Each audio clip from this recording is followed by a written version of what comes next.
In the latest sign of warming relations between Iran and Russia, President Vladimir Putin arrived in Tehran today to participate in a trilateral summit with Iran and Azerbaijan on regional cooperation and held meetings with Iran's leadership to discuss ways of boosting bilateral ties between Moscow and Tehran.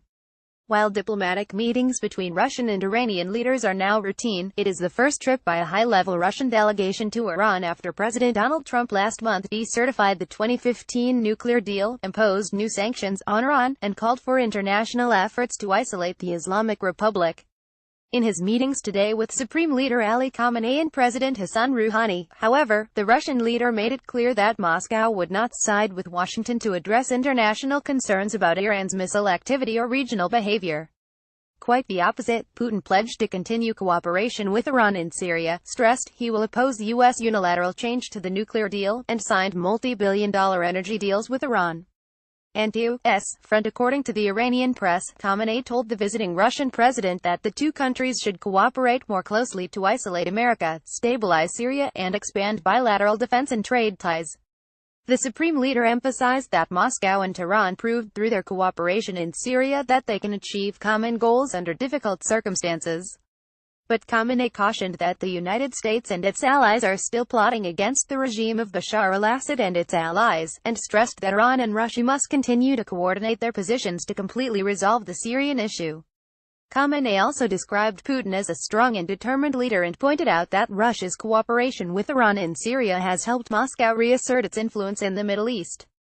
Putin reportedly told Khamenei that Russia considers Iran a strategic partner and stressed that Moscow is keen to further expand economic, defense and diplomatic relations with Tehran. We showed to the world that we can resolve key issues in our region without the need for trans-regional countries, the Iranian media quoted Putin as saying. Economic relations, economic and trade ties also loomed large during Putin's visit. Russian state-controlled oil giant Rosneft and the National Iranian Oil Company today signed a roadmap to construct joint oil and gas projects that would require up to $30 billion of investment. Putin also said at a press conference in Tehran that the construction of a rail link along the north-south transport corridor connecting Russia to India through Iran and Azerbaijan is now complete, adding that a number of containers from India have already reached Russia. Furthermore, the Russian leader said that his country is keen to export gas to northern Iran through Azerbaijan. The three countries also discussed a plan to build a railway line passing through Russia, Iran and Azerbaijan that could link Asia to Europe. Khamenei also discussed with Putin the possibility of connecting Iran's Chabahar port, which is being developed in cooperation with India, to the Russian port city of St. Petersburg.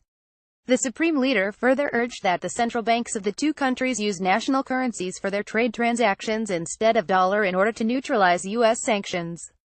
Nuclear accord talks about the future of the Iran nuclear deal took the center stage during Putin's visit. The Russian leader said Moscow opposes any unilateral change to the Joint Comprehensive Plan of Action, the nuclear agreement Iran signed with the United States, Russia, China, Germany, Britain and France in July 2015. Last month, Trump decertified the Iran deal and warned that he will terminate it if Congress fails to fix its loopholes. Washington wants to end the so-called sunset provisions in the JCPOA that allow Iran to resume enrichment after a decade. It also wants Tehran to halt its ballistic missile work and give international inspectors access to its military sites, demands Iranian leaders have repeatedly rejected. In his meetings with Iranian leaders today, Putin made it clear that Moscow sides with Tehran rather than Washington on those issues. He said Russia does not want to link the nuclear accord with Iran's defense capabilities or regional actions. Potential obstacles since the lifting of nuclear-related international sanctions on Iran in January 2016, the volume of trade between Russia and Iran has nearly doubled. But the aggregate trade turnover was still a meager $2 billion in 2016, and Iran does not rank in Russia's top 15 trading partners. While both Moscow and Tehran have pledged to boost bilateral trade to $10 billion in the next 2 or 3 years, the realization of it depends on several factors, particularly on the two countries' relations with the Trump administration. If Washington, for example, decides to reinstate pre-2015 sanctions on Iran, many Russian energy giants and arms manufacturers may be reluctant to invest in and do business with Iran. A potential U.S. designation of the Islamic Revolution Guards Corps (IRGC) as a foreign terrorist organization will also complicate Iran-Russia trade ambitions.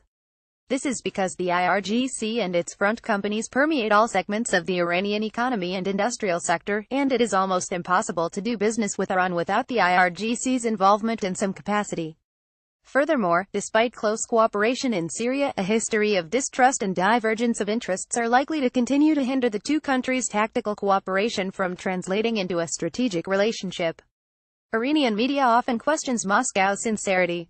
When officials of the two countries announced the start of their negotiation over a $10 billion arms deal, a number of Iranian parliamentarians, analysts and media outlets expressed doubt, citing that Moscow delayed the delivery of S-300 missiles for many years. Reformists in Iran are particularly suspicious of Russia and often point out that Moscow sided with Washington to punish Tehran economically when it suited Russia's interests. However, as the Trump administration is ratcheting up pressure on Iran, there seems to be less resistance in Iran to moving closer to Russia and relying on Moscow to minimize the impact of new U.S. sanctions.